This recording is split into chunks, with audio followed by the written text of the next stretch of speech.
스타트업들이 대학살됐다. 원래 그들이 준비하던 서비스들을 다 오픈AI가 만들어버려서 우리 이제 장사 접어야 된다. 현타 온다. 우리 이제 뭐 하지? 스타트업들 다 지금 단체 멘붕을 하고 있고요. 새로운 비즈니스를 하는 입장에서는 방향을 설정하고 갈 때가 아닌 것 같고 관찰할 때인 것 같아요.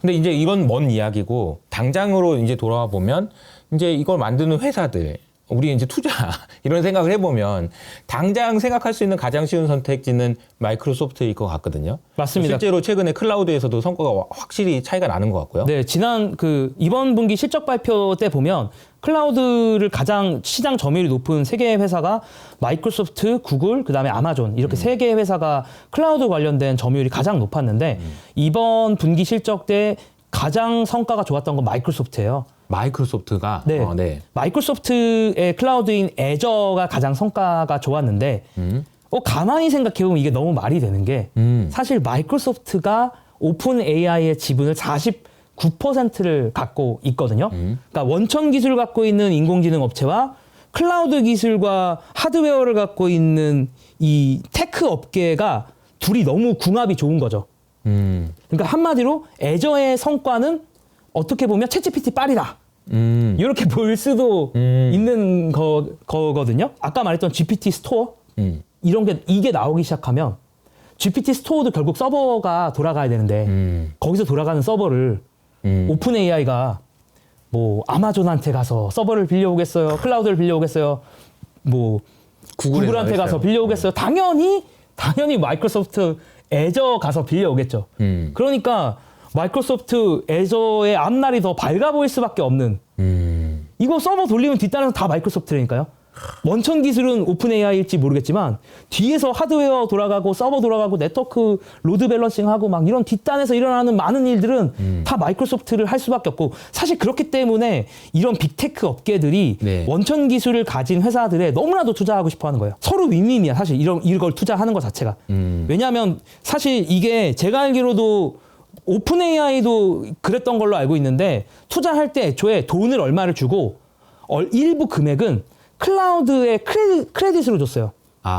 클라우드 크레딧이라는 게 클라우드 서비스를 쓸 때 돈처럼 쓸 수 있는 거. 100억 원이다라고 하면 애저 클라우드를 100억 원어치 쓸 수 있는 사이버 머니를 준 거죠. 크레딧이라는 게 그런 그렇죠. 거거든요.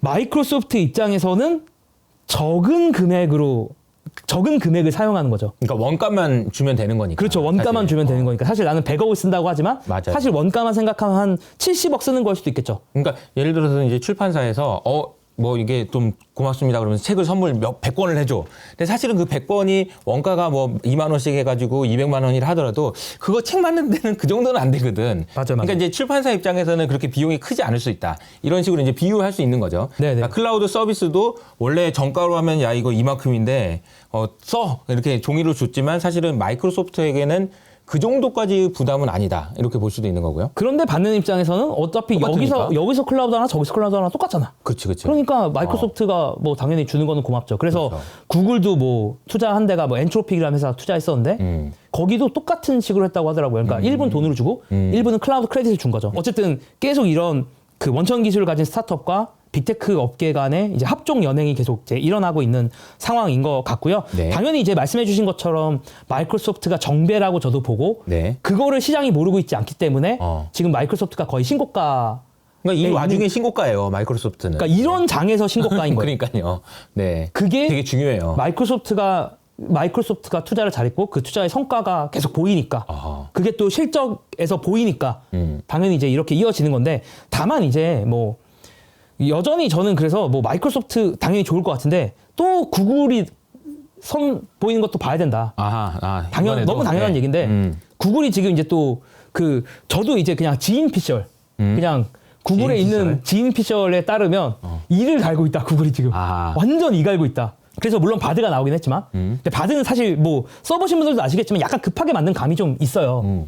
근데 구글도 원천 기술이 없는 것도 아니고 구글이 원천 데이터가 없는 것도 아니잖아요. 사실은 그 GPT와 관련된 논문 초창기 저자들 물론 다 퇴사하긴 했지만 원래 구글에 있던 사람들이잖아 사실. 그러니까 원천 기술이 어쨌든 구글이 없는 게 아니고 텍스트 데이터 세계에서 제일 많이 갖고 있는 회사가 어디겠어요? 구글이죠. 그러니까 이제 이런 것들을 봤을 때는 충분히 구글도 어마어마한 거를 선보일 수 있지 않을까. 그리고 뭐 재민이라고 해서 뭐 계속 뭐가 새로운 또 챗GPT 같은 게 나온다라는 썰이 맞아요. 바드 말고 또 나온다라는 썰이 있습니다. 계속 있기 때문에 뭐 정확한 뭐 그 출시 일정이 나온 건 아닌데 구글도 뭐 저는 그렇게 부정적으로 보진 않아요. 그러니까 시간이 주어진다라고 했을 때 그렇게 나쁠 건 없는데 다만 이런 느낌은 받았어요. 이번에 발표를 보면서 오픈 AI가 몇 발자국 앞서 있긴 하구나, 확실하게. 그러니까 구글이 바드 발표한 거와 바드도 한참 전에 어떻게 보면 발표한 그쵸. 거고. 근데 훨씬 더 진보된 것들을 지금 계속 뭔가 남들이 요 정도 와 있을 때 오픈 AI와 마이크로소프트는 한 세네 발자국 더 앞에 와 있는 것 같아. 맞아. 그래서 아직은 그런 격차를, 기술 격차를, 그리고 어떤 아이디어의 격차, 인공지능 이 생태계를 어떻게 만들 것인가에 대한 어떤 고민들. 인사이트와 고민이 좀 많이 느껴지는 발표였어요. 사실 이제 아까 말씀하셨던 GPT 스토어를 이제 그러니까 시장을 엽니다라고 얘기할 때 여기에서 이제 고민을 어디까지 해야 될까를 생각해 보면 야, 어떤 GPT는 팔게 해주고 어떤 GPT는 못 팔게 한다든지 뭐 이런 규정들도 있어야 되고 내부적으로 이게 정해놓은 질서들이 이미 있어야 되는 거잖아요. 근데 그런 규정을 만드는 게 제일 어렵고 시간이 많이 걸리는데 그런 것까지 했다는 얘기잖아, 어쨌든. 네, 어느 정도 나중에 바꿔가겠지만. 그렇죠. 예를 들어서 그 안전과 관련된 이슈가 좀 언제나 보안, 많아요. 그쵸, 네, 맞아. 보안과 안전. 그러니까 여기서 안전이라고 하는 거는, 그러니까 안전일 수도 있고, 제가 이제 추상화해서 표현한 거긴 한데, 예를 들면 뭐 인종차별적인 챗봇을 만들 수도 있는 거고, 혹은 뭐 어떤 뭐 나치즘, 약간 어떤 이상한 생각을 갖고 있는 챗봇을 만들 수도 있는데, 그런 거를 막으려고 노력했다라고 얘기를 하거든요. 그러니까 GPT스가 나와도 그 커스터마이즈된 자신만의 챗봇을 만들어도 우리가 그런 세이프티에 대해서는 체크를 하는 게 내부적으로 있어라고 이야기를 하긴 하더라고요. 네. 그래서 그런 것들도 이미 맞아요. 고민하고 있는 게 느껴졌어요. 그들의 발표에서. 이제 만들고 있는 사람 입장에서는 그런 것까지 언제 고민하겠어. 일단 그쵸. 만들어라고 하겠지. 근데 그쵸. 여기는 지금 만들어 놓고 그 다음에 어떤 문제들이 생길지까지 고민해서 그 부분까지 뭐 이렇게 만들었다라는 거니까 확실히 앞서고 있다라는 생각은 좀 들긴 합니다. 자, 그러니까 이제 뭐 애저 얘기도 했었고 구글의 이를 갈고 있다라는 얘기도 했는데 이제 다른 빅테크 회사들은 혹시 뭐 업데이트 해주실 만한 게 있을까요? 아마존이든 애플이든. 아마존이 일단은 또 어마어마한 또 뭐 그 언어 모델이 나온다 이런 얘기가 있기는 합니다. 썰만 지금 막 다 있긴 한데 뭐 아마존도 아시겠지만 이제 아마존 스타일은 다 준비되면 이제 빵 터트리거든요. 그러니까 뭐 지금 루머는 돌고 있는데, 그러니까 아마존에 원래도 제프 베조스가 항상 그런 식이었는데 준비되지 않은 걸 이렇게 계속 이렇게 언론에 흘리기보다는 딱 준비가 되면 빵 하고 나오는 거라서 그게 이제 아마존 썰이 하나 돌고 있는 게 있고, 그 외에는 뭐 두고 봐야죠. 그러니까 뭐 사실 메타의 전략은 기본적으로 오픈소스 생태계를 좀 지배해 보겠다? 약간 요런 전략이거든요. 네. 그러니까 오픈소스를 해서, 근데 이게 방향이, 그러니까 원래는 저는 이번에 발표 보기 전까지는 메타 전략도 나쁘지 않다는 생각을 가지고 있었는데 네. 그러니까 이게 그래서 사실 수많은 챗봇들이 그 메타에서 만든 라마 기반으로 많이 나왔어요. 왜냐면 그건 이제 오픈 소스로 공개돼 있고, 그러니까 오픈 소스로 공개됐다는 건 이제 내가 마음대로 뜯어 고칠 수가 있다는 건데, 사실 내가 마음대로 뜯어 고치려면 개발자밖에 못 하거든요. 그쵸. 일반인은 그거를 이제 뜯어 고치는 건 좀 많이 이제 어려워요. 근데 이제 아예 그 GPT는 그런 거 모르겠고, 오픈소스 그런 거 모르겠고, 이거 개발하는 사람이 쉽게 개발할 수 있게 하면 되는 거잖아. 비개발자도 하게 하면 되는 거 아니야. 너네들이 자연어로 그냥 명령을 내려. 뭘 코딩을 하니? 그쵸. 그리고 어떤 텍스트 봐야 되는지 그냥 텍스트 파일 드래그 앤 드롭해. 뭘 코딩을 해? 뭘 오픈소스야. 그리고 약간 메타한테 약간 그렇게 물어보고 있는 것 같아요, 지금. 이제는 프로그래밍 언어는 파이썬으로 하는 게 아니고, 파이썬은 이제 끝났고, 이제 베스트 프로그래밍 랭귀지는 잉글리시야. 잉글리시야. 자연어야, 이제. 미쳤다. 자연어 개발의 시대가 왔는데, 너네들은 아직도 미쳤어. 지금 옛날 사람들 같이 파이썬 하고 있니? 약간 그렇게 외치고 있는 것 같아요. 지금 오픈 AI. 그러니까 사실 그런 거죠.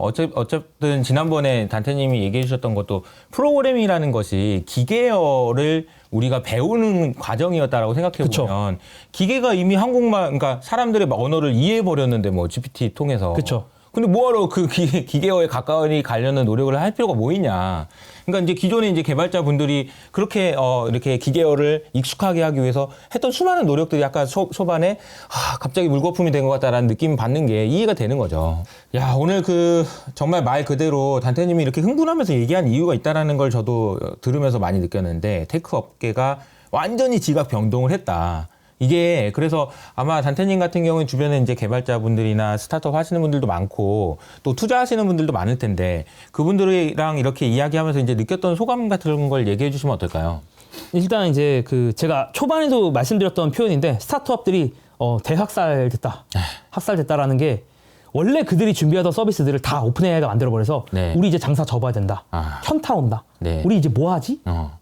그냥 갑자기 스타트업들 다 지금 단체 멘붕을 하고 있고요. 약간 묵념을 해야 될 것 같은 느낌이에요. 네, 그래서 새로운 비즈니스를 하는 입장에서는 방향을 설정하고 갈 때가 아닌 것 같고 오히려 무슨 계속 이렇게 이 판 자체가 네. 계속 바뀌어버리니까 네. 판이 어떻게 바뀌는지를 관찰할 때인 것 같아요. 이게 무서운 얘기예요. 움직이지 말란 얘기야. 지금 그쵸? 어떻게 될지 모르니까. 지금 관찰할 때인 것 같아요. 지금 뭐 연초부터 해가지고 이렇게 변했는데 할 줄 안다고 해서 움직이지 말란 그러니까 얘기예요. 지금 막말로 페이스북에서 만든 그 오픈소스 라마 갖고 파인튜닝해서 챗봇 만들던 사람들은 6개월 동안 한 게 아무 의미가 없어져 버렸거든요.